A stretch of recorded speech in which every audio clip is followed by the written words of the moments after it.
Nemo, I got a quick question for you. How do you make those custom You cut out. name? How do you make those custom letters in your name? You hold down the letter in the letter or the keyboard box, and it'll give you options. I wonder what options I have. They're actually accents. I actually need those. It's part of my name. It's not to look cool. I just want them. I can be Matt Bruce. I think we should all start using them. Yeah, Matt Bruce, right?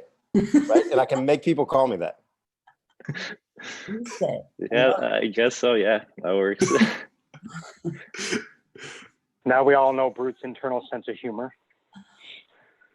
We're just going to wait a few more minutes for some participants to join, and then we'll get started. Great.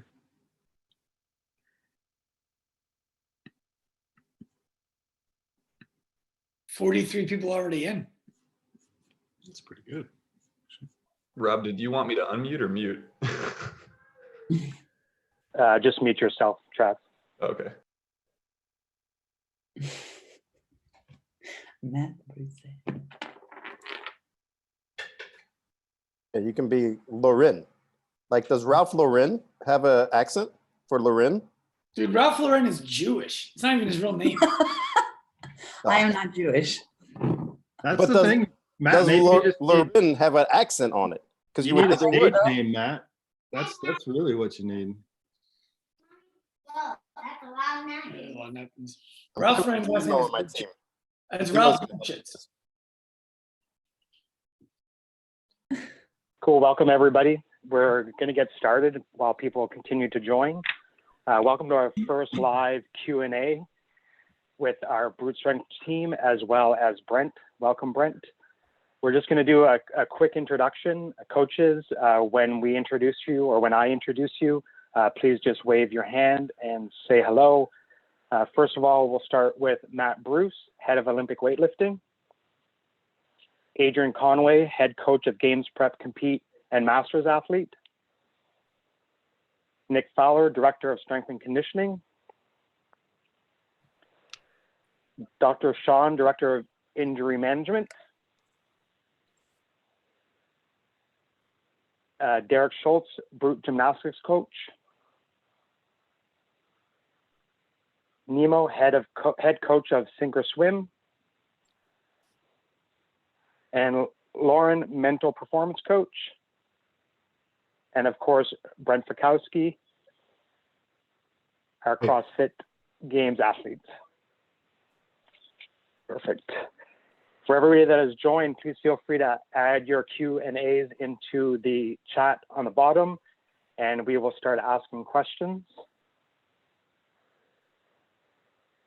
So first question, we will go to Lauren. What's the best book you have ever read? Ooh, best book I've ever read. Well, actually, I'm reading a really good book right now. I have it right next to me. The Slight Edge. Really great book. It's by Jeff Olson. I really encourage everybody out there to read that. But I think if I had to pick one of the best books I've ever read, Nick Fowler actually gave me this book. Super easy read. It's called Mastery by George Leonard. A lot of good stuff in there.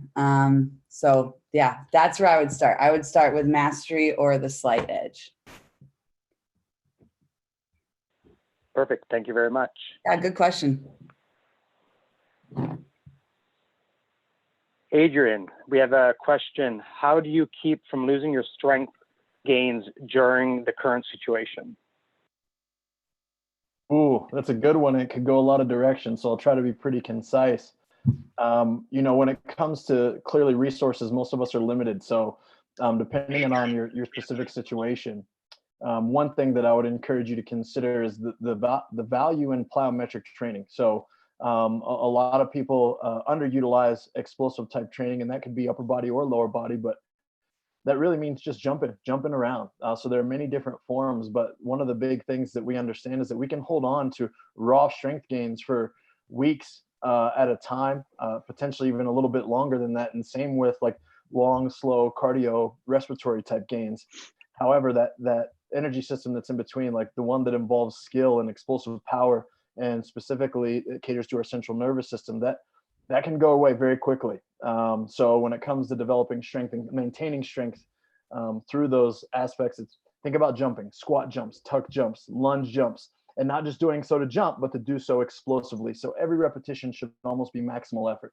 Those can be tremendous value. And then also in the form of gymnastics, I would encourage you to consider body weight strength through isometrics. So a lot of different holds, planche progressions, holding the bottom of a push-up, the top of a push-up, get in a funky position that you might have never dreamed of before.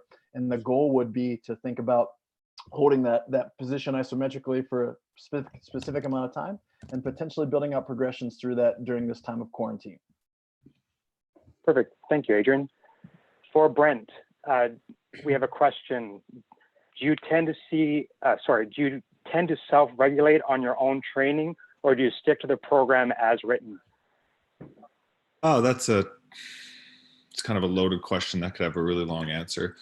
As much as I can, I try to stick to the program, but I think in this sport, so let's say, for example, you're in football and you're a lineman, you can be a foot soldier and be really valuable and not really have to think too much. I think in this sport, you have to be very aware of your body and aware of how you're feeling and learn how to adapt. And so with that in mind, I try to stick to the program as best I can. And I think I try to understand the why behind what Nick Fowler, for example, is giving me. So if he's giving me, 5x5 back squat, I kind of want to know, okay, like, is this supposed to be really hard? Is it supposed to be explosive? And if he gives me a recommended percentage, I might deviate from that percentage to hit the why. And so that could be with anything. And so if I'm feeling really, really good, or if I'm feeling kind of crap and really tired, then what's written, I might have to change to still kind of get the desired stimulus for that day. So I try as much as I can to stick to it, but I'm not too hard on myself when I feel like I need to change it. And I just make sure I communicate with my coach why I'm changing it. And I never try to change anything just because, oh, that looks hard. It's always for a good reason. Perfect. Thank you.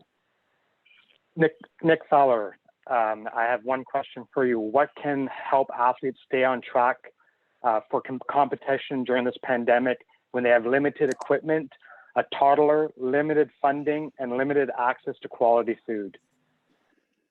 Yeah, that's kind of what the big question is, right? Like when we're lacking equipment, what can we do? And the truth of the matter is that a lot of people are going to be in the same boat. And so I think that, one, making sure that you understand your priorities and your weaknesses, and that you have a plan to attack them. And here's the thing is I think you can develop a plan with a whole bunch of different tools, right? So like if you can only do goblet squats, then that's the tool you're using versus like a barbell for back squats. So I think given the equipment that you have, just make sure that you keep addressing the priorities that are going to get you closer to competition day. And then here, and I kind of mentioned that everybody's in the same boat. And this is the thing is that everyone's going to be training a little bit more body weight, right? A little bit more speed strength, a little bit lighter plyometric based, maybe even aerobic,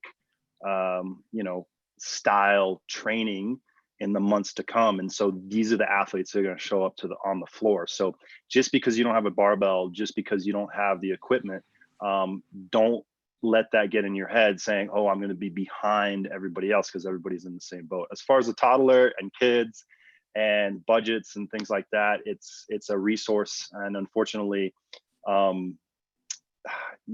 think Costco, things like this are great. Obviously, in the time that we're in right now, it's difficult maybe to go out, depending on where you live. But it's tough times. I don't know if I have an answer around a toddler. I think I look back to my garage time and training and with my kids, and I think bringing your kids into what you're doing is the best thing you can do, right? Have them count reps, right? Have them with a stopwatch and start timing you and kind of make it a family thing versus trying to pull away. It's tough, I get it, but that's what I would recommend. Perfect, thank you, Nick. Derek, we have a gymnastics question for you. what should athletes do in regards to gymnastics if they don't have a traditional pull-up bar or access to rings or a rig? That's a tough one. I've been racking my brain the last 2 months with our alternate programming too, specifically with pulling strength. The best recommendation I think I can give is you have to be creative. Find something around the house where you can at least, if it's not a full range of motion hanging, maybe the back of your tailgate where you can get into a horizontal position and do some type of modified ring row or a modified pull-up. I know at my house specifically, I have a box and I have dip bars. So I put my feet on the box and hang from the dip bar and do pull-ups. And there's the movements, like the ring muscle ups and bar muscle ups. What I recommend is breaking down the components of those movements. If you can find something stationary to do dips on, do dips. If you can, like I said, do some type of modified pulling, I recommend breaking those down. So if a program calls for, let's say, 30, 40 ring muscle ups, break down the muscle up into sets of dips, pull-ups, push-ups, and use your discretion. If it seems like it's, you need to know your limits, I guess, to modify the programming to fit the rest of your all-around programming. So that's it. Just be creative. Find things that you can use around the house. Perfect. Thank you, Derek. Dr. Sean, I have a question for you. What are some tips for shoulder and hip health for pre and post training with only a band? Good question. That depends on what the training looks like. So pre and post training tips for shoulder and hip health. The first thing I would say is this. Let's break it into two different categories. Let's say that you're someone who's training with no equipment at all. The pre and post that you can use the band for is to go into end ranges of the joint and make small manipulations while you're there. So for example, bringing your shoulder all the way up to here, all the way back, and then your rotations in and out can prime the joint almost like a bastardized kin stretch would with external load. And that would get you ready for work. After the exercise, I think that the band work would just be to reintroduce blood flow. If you have equipment, then I think it all stays the same as what bands are good for in non-quarantine times, which is pre-workout muscle activation, getting things ready to fire in somewhat the same pattern that they'd be firing in when they're under load. Getting your body ready for resistance, loading your joints into compression and distraction in ways that you can't do without external load.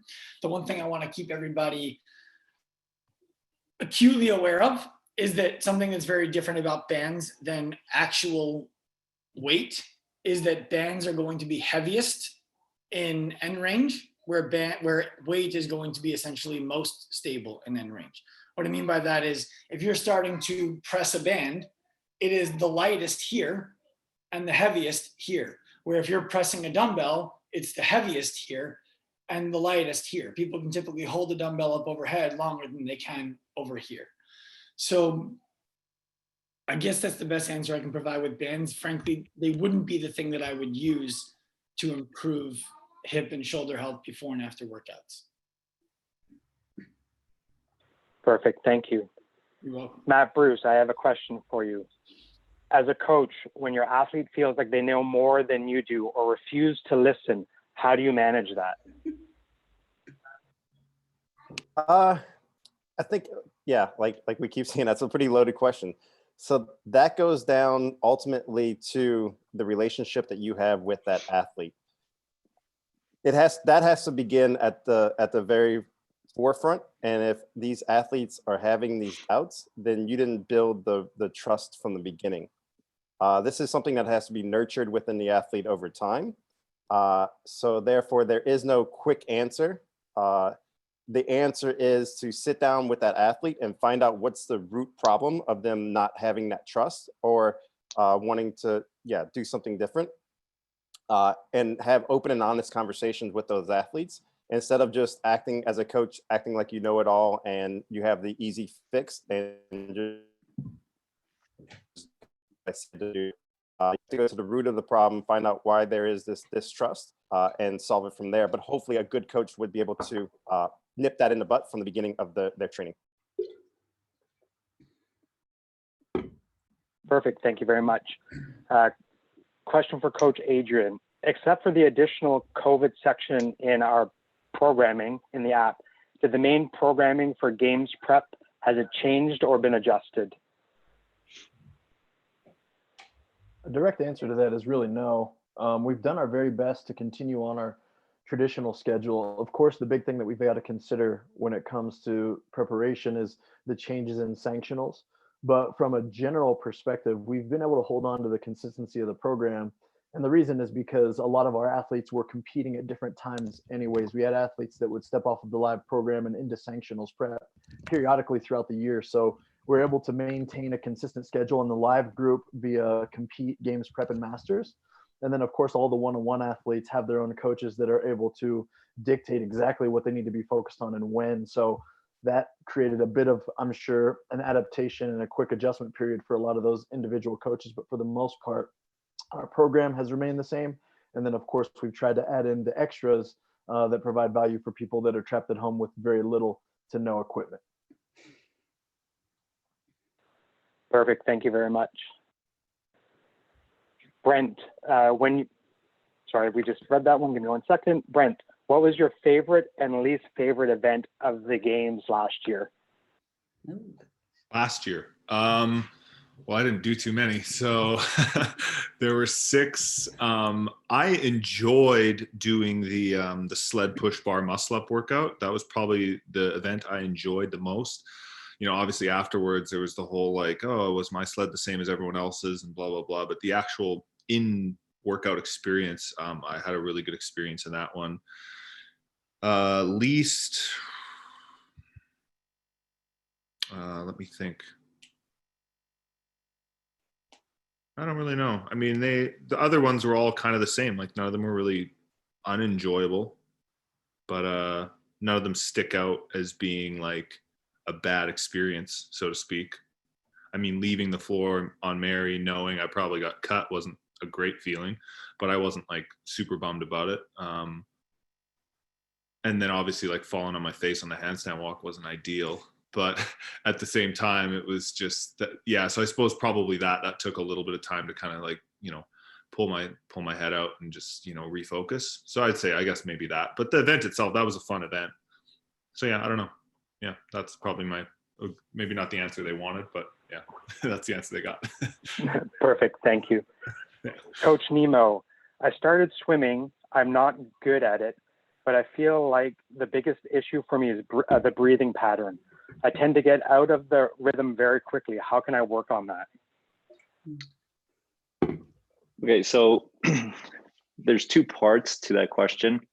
So the person asked about breathing pattern and stroke or rhythm, which is really stroke rhythm. So let's talk about breathing pattern first. So if you're having trouble and you're losing that breathing pattern, it could be, for beginners, what we usually see is they've selected a breathing pattern that they can't sustain. So she's asking about, okay, I can't maintain that breathing pattern. It could be the selection. Typically with beginners, coaches will give the suggestion to do breathing every 3 strokes because it's a bilateral breathing pattern. So you're working both sides. In competition, you can see both sides. And in open water, you can do the same, right? So for navigating through open water. However, with beginners, I suggest that you actually pull back and breathe every 2. And the way that you can continue to work bilateral breathing in that way is 1 length, you'll breathe to your right side, and 1 length, you'll breathe to your left side. And that way you get to work on breathing a little bit more. And you don't feel as gassed because you're breathing more often. In terms of losing rhythm, so with stroke rhythm, it typically is a case of when you are breathing. So when you see a good athlete swim or a good swimmer swim, you see a rhythm that flows and there's very little disruption through that flow. With beginners, what happens is they take the breath at the wrong part of the stroke. And there's one really good point where you can breathe where it doesn't disturb the stroke continuity. And that's when we're mostly rotated. So when the recovery arm is entering into the water and the pulling arm is finishing the stroke, you're going to be rotated there and you don't actually have to move your head very much and the stroke continues to flow. So if her question is about continuing that flow, it's breathing right when you're up on your side versus trying to catch your breath too early. That's where we usually see with beginner level swimmers where they break that continuity and they might be losing that rhythm. So that's the two answers. Perfect, thank you. Matt Bruce, I always have trouble standing up out of a clean due to weak leg strength. What are the things I can incorporate to help get my leg strength up? Great question. We get this a lot. So if you look online, there's a ton of squat programs, right? There's one from my coach.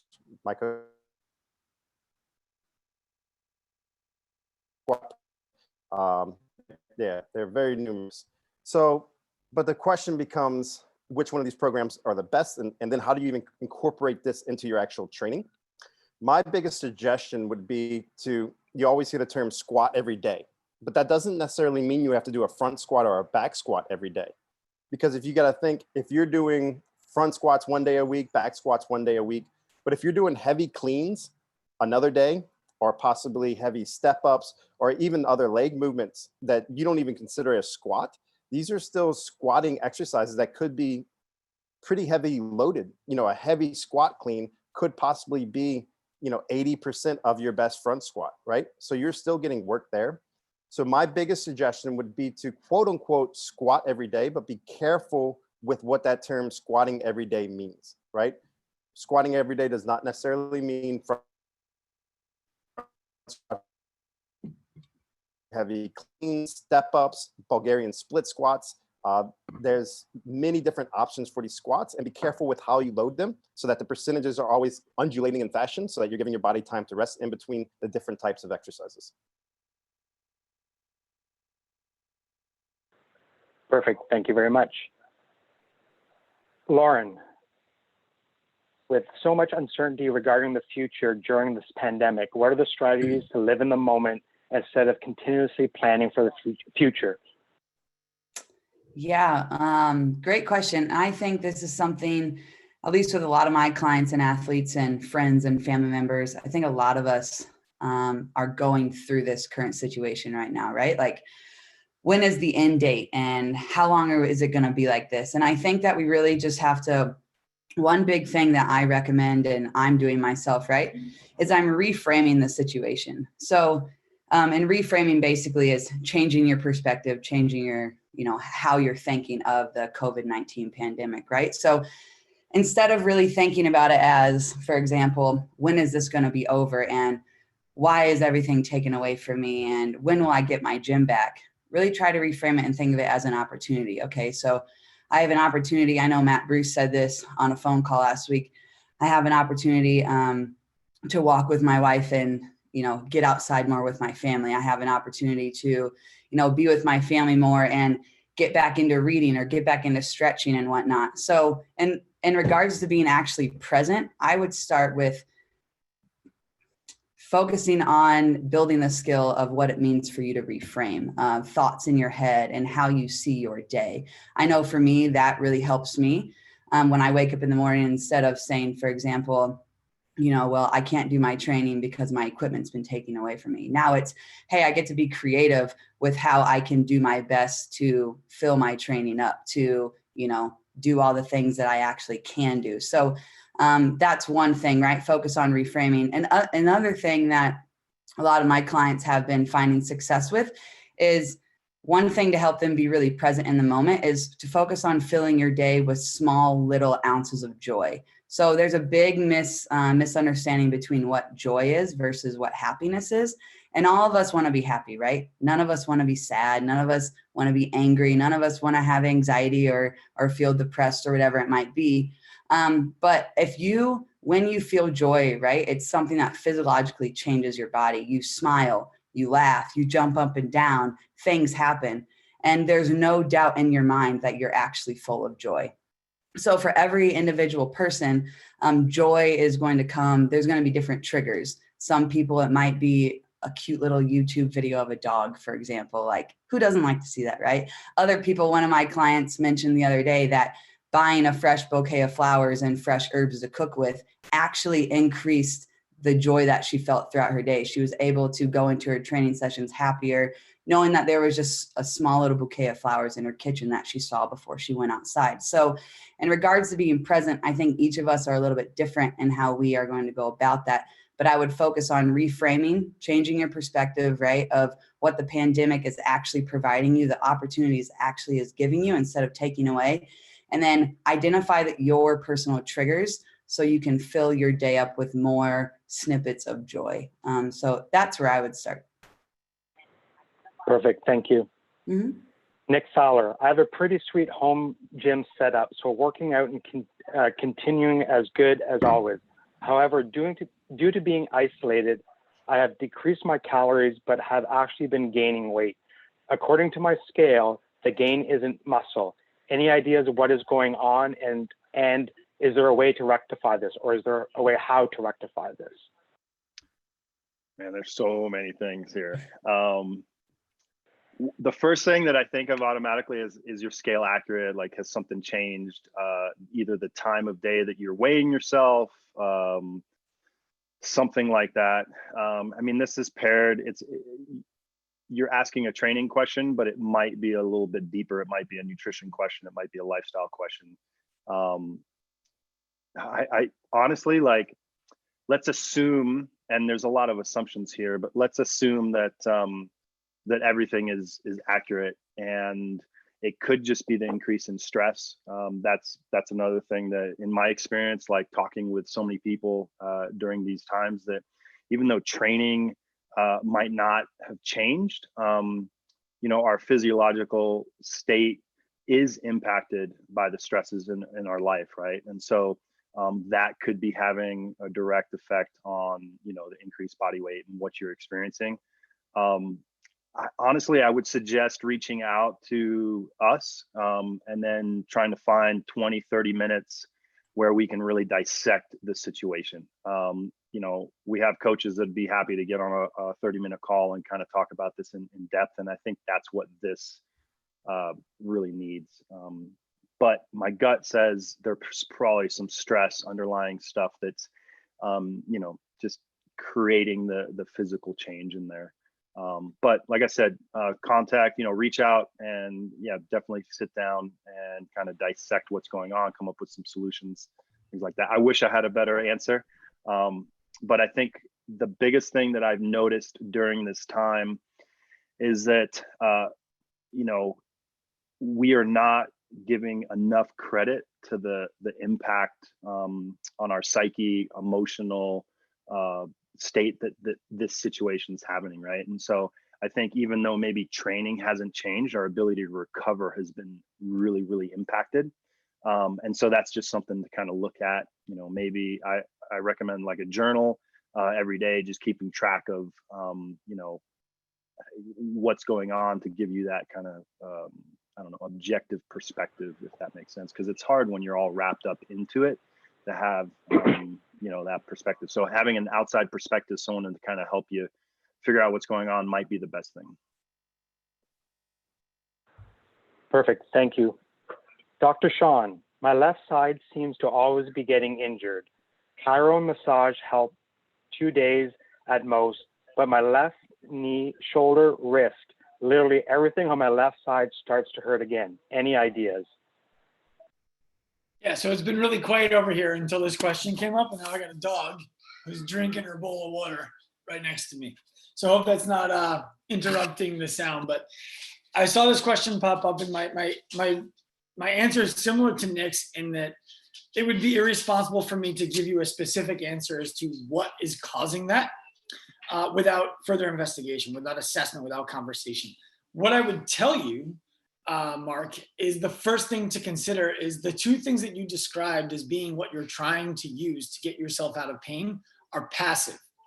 And what that means is someone else is doing them to or for you. So you have a chiropractor manipulating you, you have a massage therapist trying to move some soft tissue around, some blood flow, some fluid, whatever it might be. And if you're on this Q&A, the likelihood is between those appointments and the 2 days later, you're doing some kind of exercise, whether it's high intensity or going for a 30-minute walk. You're probably not a very passive person. And that means it might require an active solution. It likely requires some kind of strengthening, some kind of lengthening, but either way, those are going to come from you actively being a part of your solution, not laying on somebody else's table and letting them do it for you. Perfect. Thank you very much. You're welcome. Coach Adrian, training at home. Rob, can I add one more thing? Absolutely. Okay. So I want everyone who's listening to know, like, I consult with Brute, right? I don't have an at Brute Strength email. But if you have a problem that you're asking, that like the one that was just asked to Nick, or any of the questions that you're asking that really would require a coach, I strongly recommend you guys reach out to them and go further than just this quick Q&A, because the opportunity to be helped is limited by your opportunity to execute the advice that you get in a quick snippet answer. And I know Brute, the only company that we refer clients to at Active Life is Brute for one-on-one coaching. So reach out to them, give them the opportunity to help you, whether it's working together one-on-one or just giving you the tools to help yourself. Thank you. You're welcome. Coach Adrian, training at home turned out to be using light to medium load with mid to high reps to maintain strength, except tempo negatives, pausing movements. Do you have anything else to suggest? This is very similar to the question that we had earlier, but honestly, I think you have some great things in mind. So whoever the participant is that's asking such a question, I mean, the one of the biggest dangers here in this current state of quarantine, where everyone's chasing all of these workouts with hundreds and thousands of repetitions each one, is that we're going to be breaking our body down. It's not the best way to just function at super speeds and very dynamic for hundreds of air squats per week and push-ups and burpees and double unders, right? Like those are things that a lot of people are doing in ridiculous amounts of volume now. So the simple fact that you listed eccentrics, pauses, isometrics, like those are all really good sign, not just for your awareness, but also for your joints, your connective tissue. Like they will thank you for that, because a lot of people might be coming out of here with some hot knees and hot shoulders and need to seriously go visit Dr. Sean. So, the point is that I think you've got some great things in mind. And to add to that, like I mentioned before, plyometrics again are probably one of the most overlooked aspects that you can use to contribute. And sprinting, honestly, these are all things that I've done previously throughout my childhood and performing in athletics outside of the sport of CrossFit, and it helped create a broad base of athleticism for me, as well as raw strength, and that's in the absence of any load. So a squat jump, a vertical jump, a tuck jump, a 10-yard sprint, find a hill and sprint that hill for 20 seconds as fast and as high as you can. And shuttle sprints, things that are short. Of course, they often do feel a little bit uncomfortable, and they're outside of the scope of what we would do in a traditional CrossFit setting, but can be tremendous for athletic development, burning fat, and building, not just even sustaining lean body tissue. So consider those things. Thank you, Coach Adrian. Nemo, due to the pandemic, most of us don't have access to a pool. What type of work can be done not to lose the progress we've gained?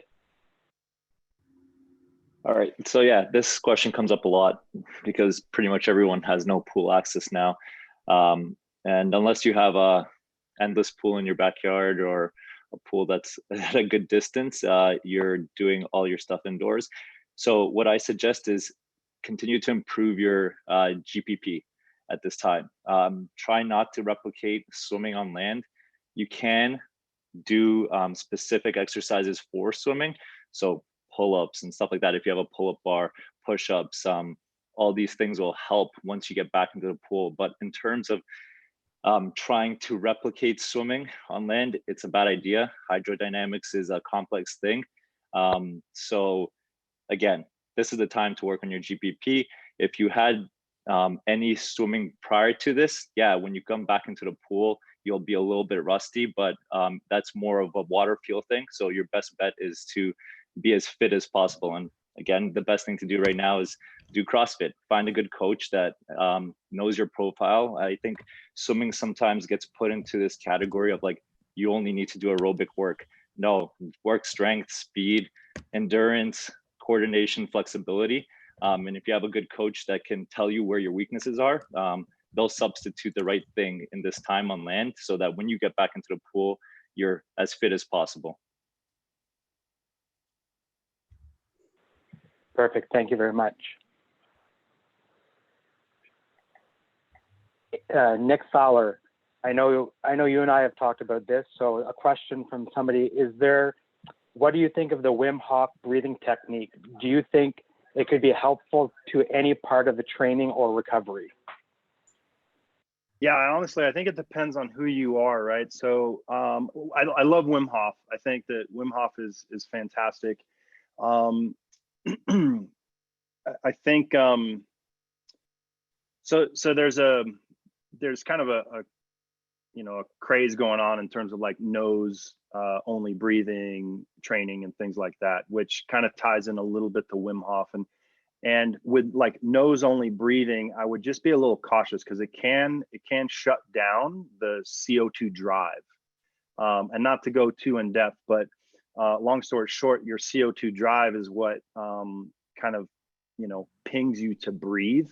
And so if you start shutting that down, it could interrupt the mechanical breathing skill and things like that. And so just kind of be aware with that. Now, Wim Hof, that's more of like I would call it like a mindful breathing practice. And if you want to add in cold, great. Now, the two benefits are fantastic, right? So you have the cold, which is great for recovery, circulation, nervous system. There's just so many, so much research out there. You could probably Google it and find out for yourself.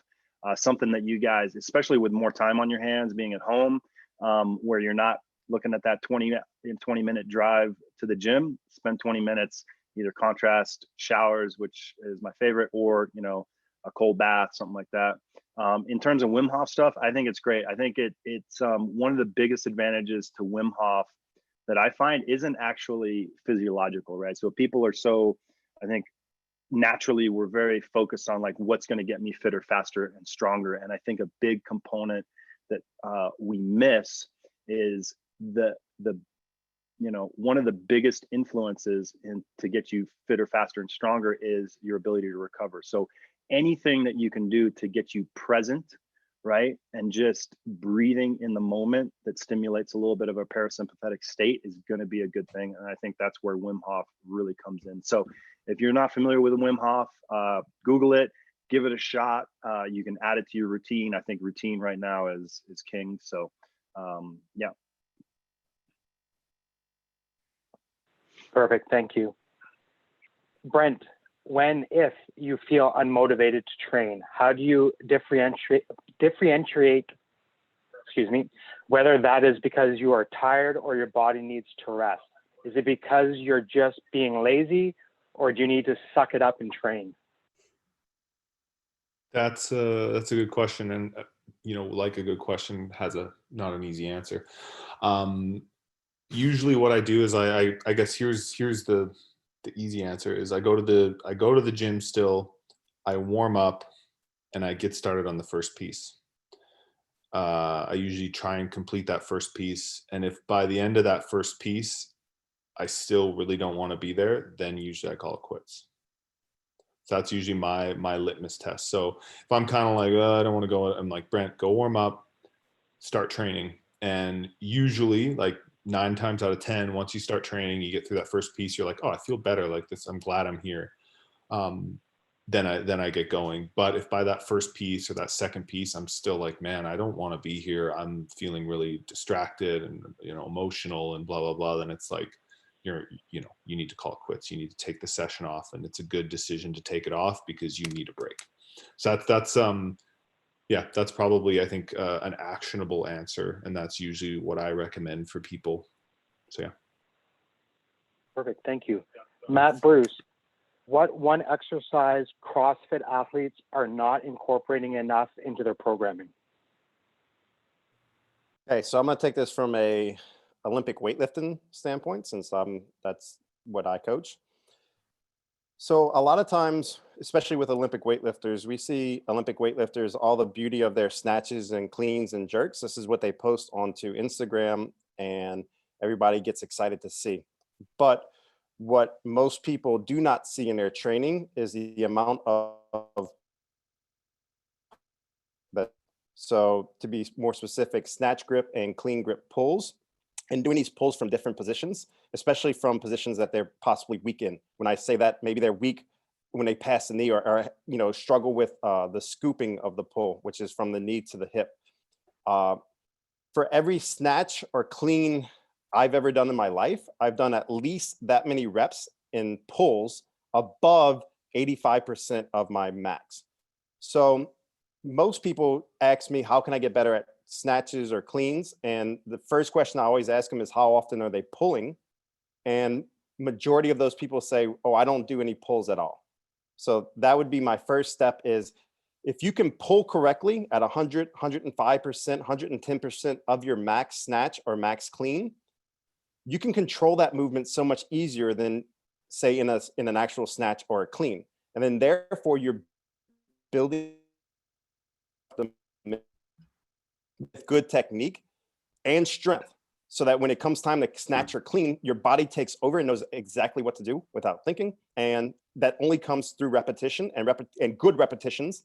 And with a pull, a snatch grip or clean grip pull, you can control those repetitions at heavy weights.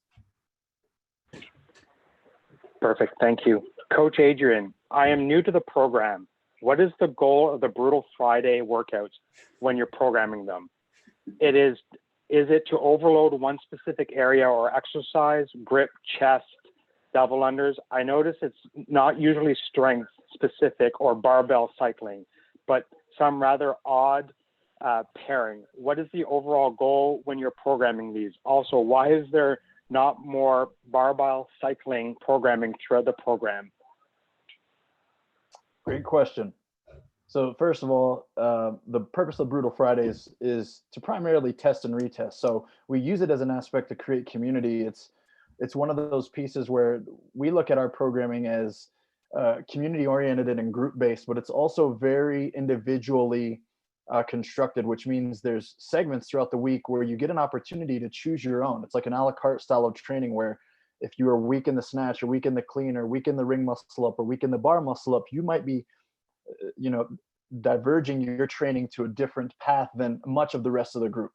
So Fridays is kind of that opportunity for us to unify as a unit and really get to test something that aligns a lot like something that I would dream up as a qualifier style workout or a sanctional style workout, but is also achievable for many of the different levels that we have within our community. In regards to why they're a little less traditional, it's simply for the variance standpoint. It's me looking back on the week and understanding that we have tremendous amounts of barbell cycling that do take place on Mondays and Wednesdays that are embedded into the program, and even Fridays as well, for people that are in the games prep. And depending on how much programming that you get, those barbell cycling pieces are certainly present.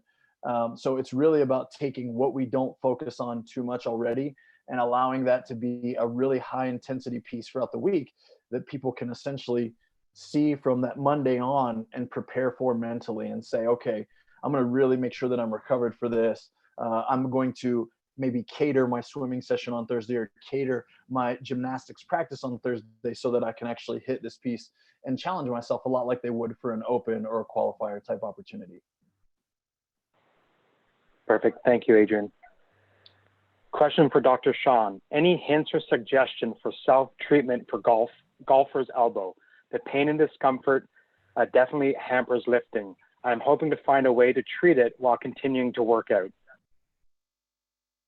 Golfer's elbow. So the first thing I would want to make sure for anybody describing something like this is, let me start over. Let's just talk about tendon health, okay? Because there's a big misconception around tendon health that rest is what you need to do, or that compression is what you need to do. And I want to just give you this answer as a general rule for any kind of tendon issue. It's not just for golfer's elbow. If what your symptoms are gets better as you warm up and go from rep to rep to rep to rep to rep, then rest will be one of the worst things that you can do for that joint, for that tendon. If it gets worse from rep to rep to rep, then using it could be one of the worst things that you do. And you want to work with somebody more specifically on how to handle it.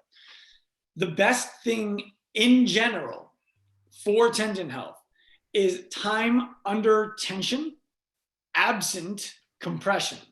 So what that means is, in the case of the elbow, it's going to be really difficult for you to create much compression. I wouldn't worry about it too much. But for golfer's elbow, what you could do is take a small hand weight, put it in your hand, drop your hand off the edge of a table, right? Start with the weight all the way down, all the way up over here, lower it down eccentrically, open up the fingers, and then with your other hand, pull it back up. And if you go online and you Google Drexel University, heavy, slow resistance protocols, Drexel University, heavy, slow resistance protocols. That is one of the best proven methods to improve any tendon degeneration problems that people have. We use it all the time in varying ways for our one-on-one clients at Active Life. And the key is just to make sure that you're using it for the right thing in the right way. So bicep curls might be valuable for you. Wrist flexion, wrist extension might be valuable for you, because you might not be able to determine exactly which tendon is where this problem is coming from. I would recommend doing both and alternating every other day, switching which one you do. But follow the protocols for HSR from Drexel University if you're going to try to self-treat. And I throw air quotes up because we don't treat anybody who works with us. And unlikely that any of you guys are really treating yourself either. It's just a matter of creating a better environment for your body to work. Things to avoid though, avoid scraping that. Do not scrape it. Don't smash it. Don't tie it to a door frame and hang from it. Okay? Good. Thank you. Thank you. Brent, how do you prepare mentally, mental-wise on the days leading up to a comp? Do you have a routine pre-workout, or when you go home after the day's over and waiting for the next day of comp? I'd say the biggest thing I do is leading up to a competition. I just make, a really, really big list, and sometimes probably stress myself out a little too much in the days leading up, preparing everything I can. So preparing my food, preparing my bag, figuring out every single detail about the competition, like what the warm-up area is going to be like, what clothing do I need, the layout of the events, and just like making just every single, the temperature, everything I can figure out about the competition I can possibly find out. I have it on a list, and I have a solution for what might go wrong or what hopefully goes right. And so that's kind of my process. So by the time, a day or two before the event starts, I'm just kind of chilling, right? I have the opportunity just to look at my lists and kind of go through them and visualize myself competing, and remind myself that I'm just there to do my best, and I'm not there to win. I'm there to do my best. And if I do my best, I give myself the best opportunity to win. So that's kind of what I do. After each event, or after a day of competition, and then I have another, event or another day of competition after that, I just try to focus on, what's important now. And I try to sort of decompress. I'll often do some journaling, whether that's speaking into a recording or writing down how the day went, just to kind of put it aside. So if it went really, really well, I can just sort of absorb that and enjoy that, write it down, and then move on to what's important next, and not get too wrapped up in oh, I got that world record, and oh, yes, I did it fine. I'm going around. It's you're not done yet. Right. And on the flip side, of course, if, you finish a day or you finish an event on a bad event, at the games when I fell on my face in the handstand walk, I was miserable for a little bit, an hour or two. And then I'm all right, what's next? What's important now? And just sort of started to refocus on you know what, you lost some points there. That's okay. What do we need to do to prepare for tomorrow? Let's focus on tomorrow. This is what we learned from that event. This is the stuff we're going to do in training to maybe avoid that kind of mistake again. and then let's just move on. So that's pretty much it. I just kind of get caught up more in the, you know, the process of it, as opposed to any like fancy, you know, like I visualize myself as a lion devouring, you know, like it's nothing crazy like that. So that'd be my suggestion. Yeah. Perfect. Thank you. For Lauren, we've got quite a few people asking this question, so we'll lump it into one. This one specifically for France, but we're all experiencing this. We've been in quarantine now for a month, and we are having one more month to go until we have, you know, some government recommendations. Even though I've managed to maintain a good training lifestyle regimen during that first month, this additional month has been mentally hard to accept. I feel like I'm losing motivation / focus because of all the goals or appointments in terms of training and competition have been canceled or frozen. And even with practicing meditation or trying to enjoy the positive, I feel I'm getting tired mentally. Yeah. First of all, great question. I'm sure a lot of you are feeling that way. I know I'd be lying if I said that I wasn't going through the same thing. And I'm sure a couple of us on the panel are kind of going through the same thing, right? And I think it's just, first, give yourself some grace. It kind of sounds cliche, right? And may make no sense, but give yourself some grace. This is the first time any of us have been going through anything like this. So we shouldn't know what to do. And there's no right or wrong way. But I would say a lot of people that are in your position that are a little, you know, one more month of lockdown. Nick Fowler really taught me a lot about this. But I would get more in tune and connected to your why. I think that this is really important right now. I know some people, right, their why and their reason for training was surrounded around sanctionals or trying to make it to the CrossFit Games or whatever it might be. So take some time to sit down, whether, you know, how Brent just said, writing in a journal or speaking it into your phone or your computer, but really talk yourself through, you know, what is your why right now? Why are you training? Why did you start fitness? Why did you start CrossFit? Why did you originally start with brute strength, right? Because the time is unknown. We don't really know how long this is going to last. And if you're already tired mentally, it could be because you're connected to something that isn't going to happen, like sanctionals and, you know, the games is changed and all of that stuff. So take some time to really get in tune with your why and know that we as people, right, we're meant to evolve over time. So your why, it can change, but just make sure that it is something right now that it's realistic and it's reasonable. Nick Fowler, every once in a while in training sessions, he would stop us in the middle of like a 6-round workout and be like, okay, we're round 4. What is your why for getting through the rest of the workout? What are you deeply connected to?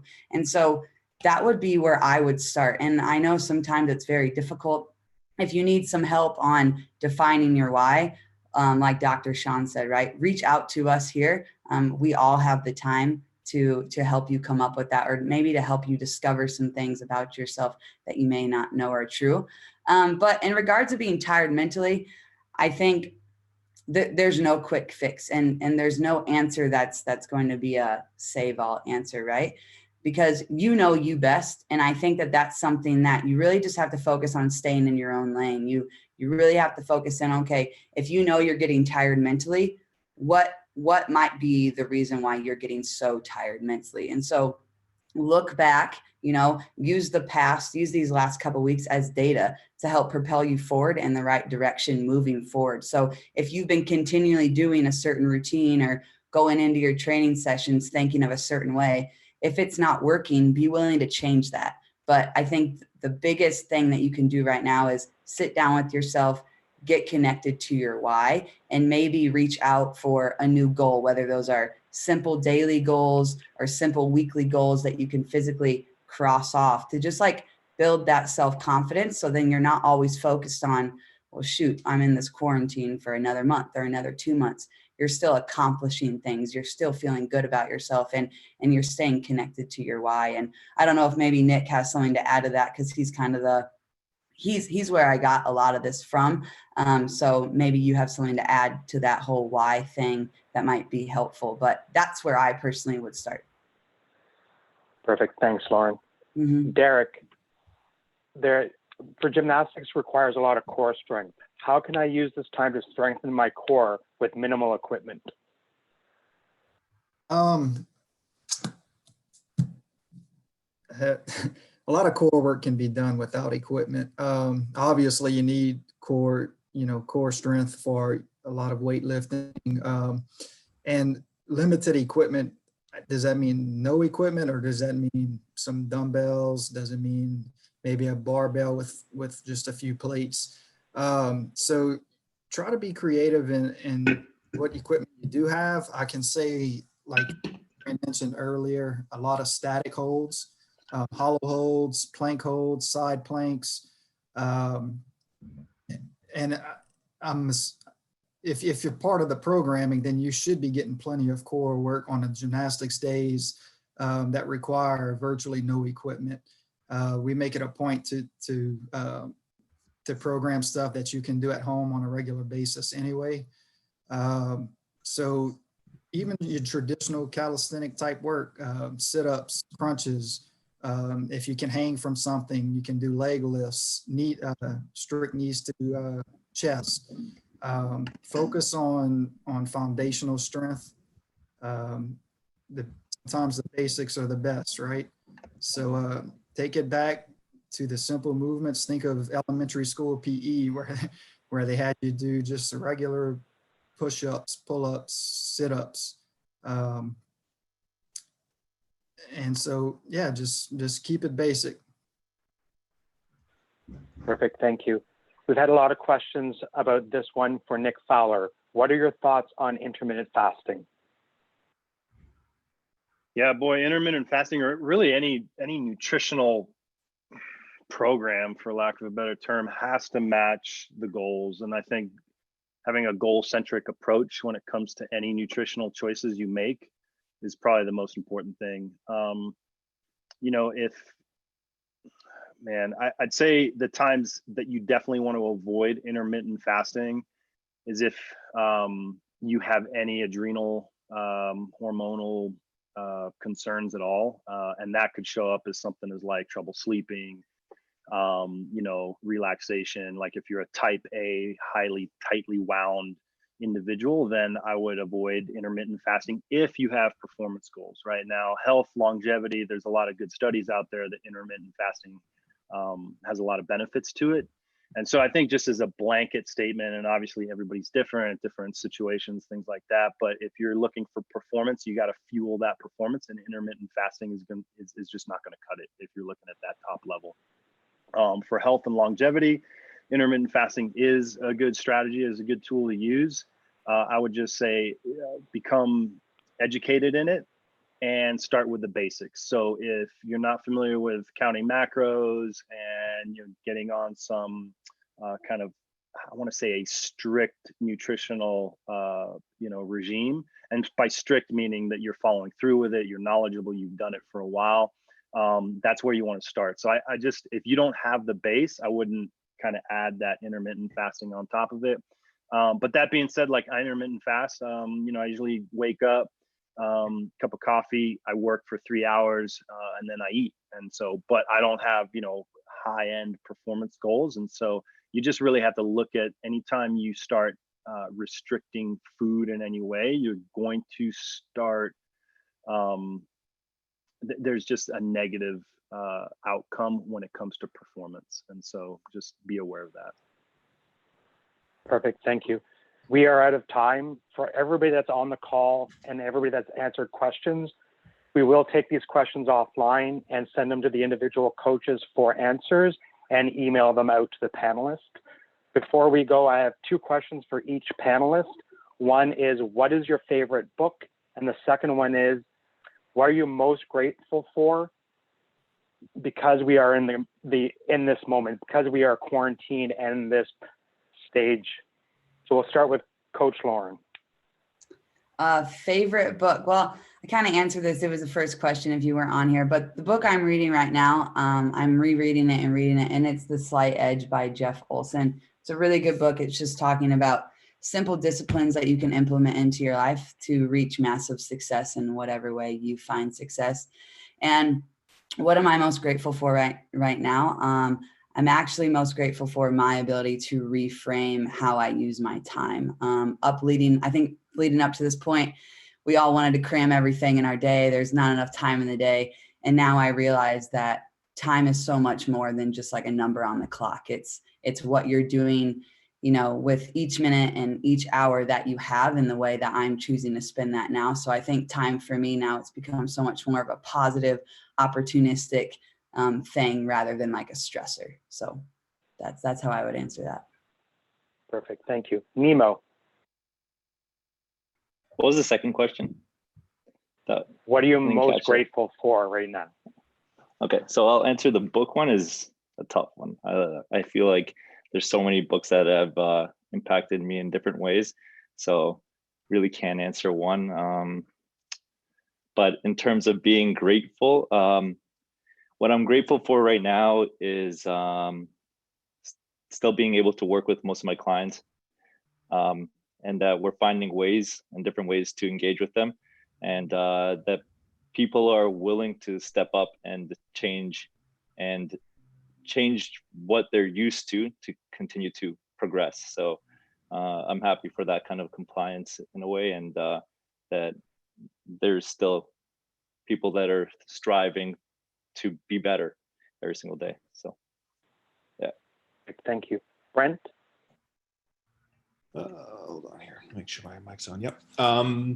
Favorite book, kind of the same. There's a bunch. I mean, I like some stuff by Joshua Medcalf, like Chop Wood, Carry Water. I haven't read it in a long time, but it was recently Essentialism by Greg McKeown, something like that. And Essentialism. And very, very similar to Lauren Tate regarding this time. March, April, May was going to be a really busy time for me with a trip away from home almost every weekend or every 2 weekends, which I was looking forward to. But now that I've been sort of forced into some simplicity in my routine, I'm really grateful for it. And my wife and I have kind of came to some realizations and, really reviewed how we're spending our time and what our goals are, and just reevaluating some things, and allowed us to, relax a little bit more. And yeah, I feel like it's been a really, positive thing for us and for myself mentally, allowing me to sort of like take it out of fourth gear and bring it down to maybe third, which I've been grateful for. So it's just a reframing of things and an opportunity to slow down, a forced kind of slow down period, which I think I needed. So.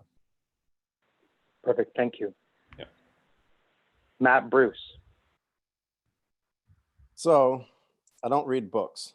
I never did as a kid. I was the guy who used to go get Spark Notes. I might be dating myself at this point, but Spark Notes were like these little yellow books you can go buy, which were like the basically the outline of what the book was about. So I can take if you go onto USA Weightlifting's website, they ask me that question, and my answer is still on there as One Fish, Two Fish, Red Fish, Blue Fish by Dr. Seuss. I'm a very visual learner. I like learning through actual experiences. But one thing that I did learn through my coach, and I actually got to meet the guy and work with him personally, is the idea of flow by Mihaly, because nobody knows how to say his last name, but it starts with a CS. Oh, look, Lauren's got it. Yep, flow.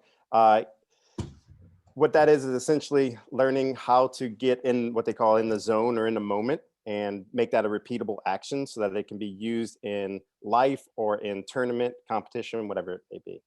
So that would be my suggestion for a book, would be Flow, the Psychology of the Optimal Experience. And one thing that I'm grateful for is a couple of things. Being able to be outside and cherish these moments that sometimes I feel so busy, I don't really look outside and enjoy the birds and the scenery and watch neighbors walking around and being so neighborly. Number two is being with my family more. Sometimes you get so overwhelmed with work and you make excuses to not be with family. And now that when I'm forced to be with family, it makes me appreciate them much more. Perfect. Thank you. Derek. Well, like Matt, I'm not much of a book reader either. But I can say I've been wanting to read a book for a while, and I've been looking into Make Your Bed, which is by Admiral William McRaven. And basically it's kind of a self-help motivation book that, it's about setting the small goals every day and accomplishing them to hopefully accomplish your bigger goals. And the thing I'm most grateful for right now is kind of along the same lines as everybody else. We've been forced to kind of take a step back. Time has slowed down for just about everybody. My everyday hustle takes me away from home quite a bit. I travel a lot. So being back home, I'm still staying on my same schedule. I'll set my alarm every day, just like it's a normal day. But it's been nice to kind of reconnect with, my gymnastics background. I'll wake up every morning and do 30 or 40 minutes worth of stretching / meditation. And that's been really nice. And fortunately enough, we've been having excellent weather here in Louisiana. So just about every day I'm at the park, taking a walk or running. The wife and dog will go with me. So it's been really nice to kind of reconnect with myself and just life in general. Perfect. Thank you. Dr. Sean.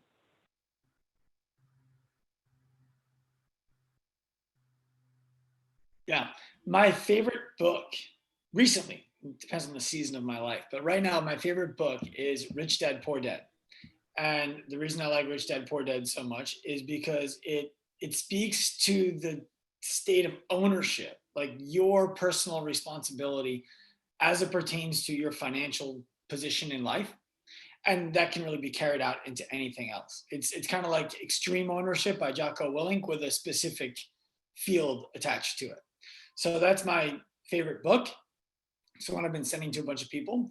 And the thing that I am most grateful for is that what I have found is this time has shined a massive microscope, laser, whatever you want to call it, on the blind spots that I have in my life and in my business of things that are poorly managed. And I've been able to do things like cut people from my company, add people to my life, cut programs that we were, trying to get going that really never should have tried to get going. And it's been a great time to be like, what is awesome and what needs to be awesome and what needs to be gone. So that's the biggest value I've taken from this. Perfect. Adrian. All right. So from a favorite book perspective, mine would have to be a book called Wild at Heart, and it's by an author named John Eldredge. It's I'd suggest it to any male, any female that wants to marry a male, or any person in general that might have a son growing up. Honestly, it's kind of a look inside the male character, and it kind of talks about a little bit about the emasculation of men and where we've gone as a society versus where we used to be, and how to maybe foster that and correct it, or let men be men and kind of teach us how to do so appropriately. But nonetheless, I get a ton of lessons from that. I've read it twice. And there's a lot of great one-liners and quotes, and there's even some scripture references and things like that in there. So it's really cool to go back and read for myself. It speaks to me directly a lot. And then for this time, it's kind of, I'm almost piggybacking off of what Sean shared, is that I'm actually grateful for not all of which, of course, and my empathy goes out to anyone that's suffered severe losses during this time at all, to any degree. But I'm actually grateful for the adversity a little bit. And the reason I say that is because it's brought many things to light, whether it was, my inability to connect with people aside that are outside of like my presence, or, things that are happening with our company at FNX, or even here with Brute Strength, like being able to find new ways to add value, trim the fat per se with the other company at FNX, and things are good and things are going good. But what I think I'm honestly most grateful for was the immediate pivot that it asked us to make, and I think if I could offer anyone perspective too, it's just one thing is like, I've given this to several people when it's come to advice, is like to stop pretending that this is so temporary and pretend what if it was the new normal. Because I think that's one of the best ways to try to live in the present. It kind of has us all with our back to the wall, But like, what if this is what tomorrow was, and the next day and the next day and the next day? Where's your why then, and what are you going to do then? Would you still double down in the gym and train hard, or would you not? Like, because you just want to find that new level of self-performance and self-improvement, or are you just like going to pack it in because no one can watch you exercise, right? Like, there's a lot of blood in the water. This is the way that I speak, because, you know, it's the athletic field. I can't really help it, but there's a lot of blood in the water in life. People are going to come out of this better on the other end that are hungry and motivated, and people are going to come out feeling very woe is me after this. And that goes from the competitive nature of the sport of CrossFit and many other things, but also in life and business. So I'm grateful for the adversity. Perfect. Thank you. Nick? Yeah, favorite book. It's a hard one. I think my favorite book is Mastery, for sure. I think there's just, every time I read that, it, you know, I redigest it based on where I am in my life, so it gives me a new perspective, even though it's the same information. I think a book that had the biggest impact on me as a coach was probably The Cortisol Connection. It's a great book. It talks just about the underlying impact of cortisol and life and stress and everything. I think it's huge. So those two I recommend. Yeah, for sure. In terms of what I'm grateful for, yeah, it's in line with what everybody's talking about, right? I think so. Last night, you know, my family, so wife, 2 daughters, like, we spent an hour and a half all cooking a meal together, and then sitting down and eating it. And that hadn't happened in like years, right? Just because we're so busy. And those moments, I'm just finding more and more opportunities to be appreciative of. So like, I know that, you know, backtrack a year ago, and I remember conversations with friends about how I was craving a simpler time, and like the question of like, how do I simplify my life? And, you know, and here it is, right? And obviously the circumstances aren't ideal, but you know, I'm spending more time with my daughters and my family, and things are just simpler. And I think it's in line with what Adrian, you said, is it's allowed me to kind of refocus a little bit of what's important in my life, and I have the time to nurture that. And so it's filling my cup in a way that I just couldn't have imagined like a year ago. So. Perfect. Thank you. Panelists, if you can stay on the call for just a minute while the attendees jump off, I'll be back with you guys in just a second.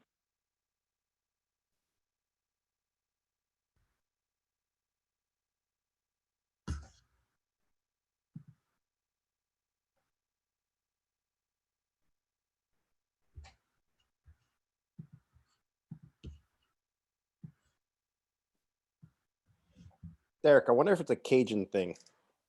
Do all Cajuns not read? There's no book in Louisiana.